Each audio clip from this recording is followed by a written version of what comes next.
Assalamualaikum warahmatullahi wabarakatuh, mga kapatid sa pananampalatayang Islam. How are you? Another day, another issue. Ang katanungan na ito ay tanong na ipinukol sa ating kapatid na nasa Germany, si kapatid na Yusuf Merilos. Masya Allah, tabarakallah. At itanong sa atin, sabi sa kanya, Assalamualaikum bro, kumusta? Bro, ano ba ang tamang posisyon sa paglilibing ng patay? Tama ba na ang kibla ay nasa tapat ng kanyang ulo at hindi sa tapat ng kanyang mukha? Sa amin sa Pantabangan kasi, ang ginagawa ay ang ulo ang itinatapat sa kibla at hindi ang mukha. So bigyan natin ito ng kasagutan mga kapatid. Alhamdulillah wassalatu wassalam ala rasulillah wa ala alihi wa sahbihi ajmain, amma ba'd. So waalaikumsalam warahmatullahi wabarakatuh kapatid, no, barakallahu fik.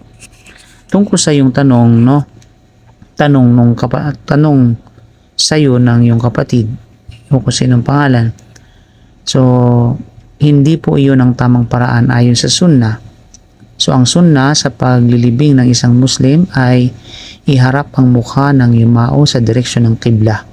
Hindi ang ulo lamang ang itapat sa kibla. Sa madaling salita, ang kanang tagiliran o yung right side ng yumao ang ihihiga. Ang kanyang mukha at dibdib ay nakaharap sa kibla. Hindi sapat na ang ulo lamang ang nakatapat sa kibla habang ang mukha ay nakaharap sa ibang direksyon. So ito ang napagkasunduang gawain ng mga Muslim sa iba't ibang panahon at ito ang binanggit ng mga fuqaha. Kaya't naman sinabi Imam Ibn Qudamah rahimahullah, wa yuda'u fi lahdihi ala jambihi al-ayman mustaqbil al-qibla. Sa binanggit ito sa Al-Mughni, ang yumao ay inilalagay sa kanyang lahad, yung cradle, no?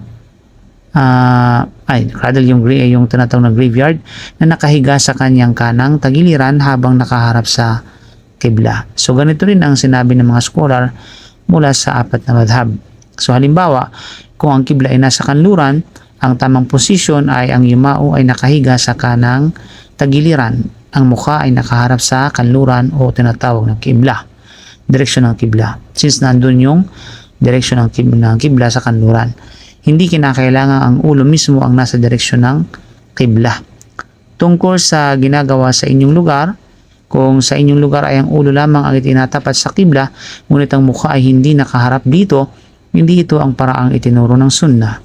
Marahil ito ay isang nakaugaliang lokal na kaugalian or custom na naipasa lamang sa paglipas ng panahon at hindi batay sa mga tekstong pang-sharia. Okay? So ang sunnah, ang mukha ng yumao ay nakaharap sa kibla habang siya ay nakahiga sa kanyang kanang tagiliran. Hindi sunnah ang ulo lamang ang nakatapat sa kibla habang ang mukha ay hindi nakaharap sa dito. Okay? Kaya kung may pagkakataon na maituwid ito ng may karunungan o hikmah, kahinahunan at mabuting pakikitungo, mas mainam na ipaliwanag ito sa mga kapitbahay, kapatid, no? Kapitbahay mong kapatid, no? At iba pa, batay sa sunnah at sa mga pahayag ng mga scholar upang maging mas malapit ang ating pagsasagawa sa itinuturo ng Islam. Okay? So, Allahu a'lam bishawab kapatid.